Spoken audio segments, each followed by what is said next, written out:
Magyar Természettudományi Múzeum igazgatójaként, házigazdaként a 10. alkalommal megrendezendő, itt a épületben megrendezendő természetfotós kiállítás és díjátadó alkalmából, a Naturát, a Magyar Természettudományi Szövetsége rendezvénye alkalmából. A pályázatot 22 évvel ezelőtt hívták életre a Naturát alapítói. Hogy a kezdeményezés igen jól sikerült, azt mi sem bizonyítja jobban, hogy az év természetfotósa versengés évről évre egyre népszerűbbé vált, és már a hazánk második legnagyobb fotós eseményévé lett a sajtófotó rendezvényben.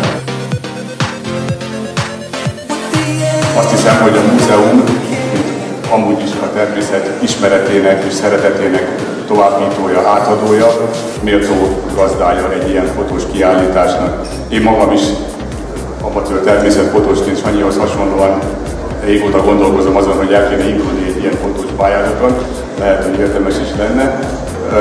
Ami igazán lenyűgöz engem ezekben a fotókiállításokban, az a szépség, amit nem csak az egzotikus tájakból, hanem a hazánk rendkívüli szépségeiből lehet felfedezni.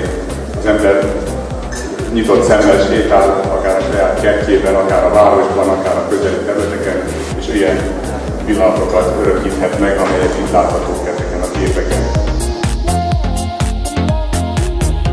A pályázat az teljesen anonim, tehát jelszóval lehet feltölteni a képeket, úgyhogy a zsűri mai napig nem látta neveket. Tehát képekre szavaz, és két képet egymáshoz mérve próbálja a pontszámmal, érvekkel, szakmai érvekkel, és legfőképp olyan dolog, hogy eddig vajon látott-e valami hasonló, hogy mennyire népszerű az a kép, ez alapján választja ki egy kategóriának a díjnyertes képeit. Belgi közelében egy mocsaras élőhelyen kaptam lencse végre ezt a öreg madarat, miközben fiatal, kirepült, már frissen kirepült fiókáit etetgette. A legjobb humoros felvétel díját pedig nyerte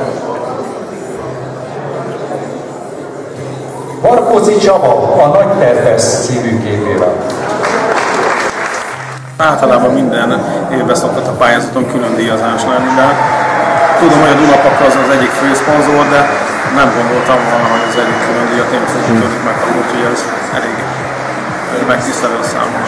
Szeretném megköszönni a zsűrinek is, aki az idén is nagyon jól dolgozott, sőt bizonyította, hogy olyan jó képeket választott ki, amelyek nemzetközi pályázatokon is díjazottak lettek, tehát ez a zsűrinek járó elismerés, de a legnagyobb rekord az, hogy ilyen sokan vannak, és ennek tényleg örülök, hogy ilyen sokan érdeklődnek a természetfotózás iránt, és joggal mondhatjuk, hogy ez a mai díjátadó természetfotózás ünnepe.